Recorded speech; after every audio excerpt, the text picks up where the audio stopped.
जी, अब मैं मस्जिद गुमामा की तरफ जा रहा हूँ। मस्जिद अल गुमामा का आप ये ऊपर पर मंज़र, दिलकश मंज़र देख रहे हैं। बहुत ही प्यारा मंज़र है मस्जिद गुमामा।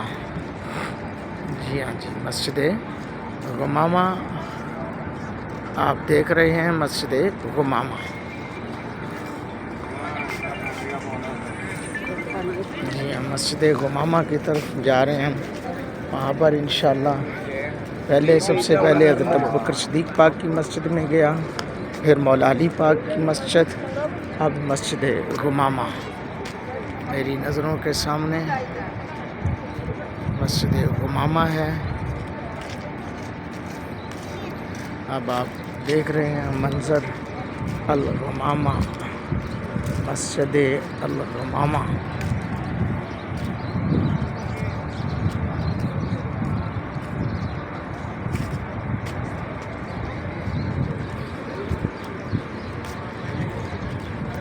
जी, मस्जिद गुमामा की तरफ रमा दमा है।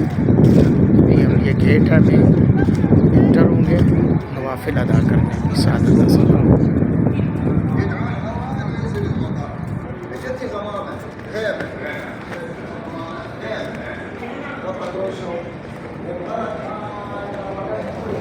ये लो जी, मस्जिद गुमामा आ चुके हैं।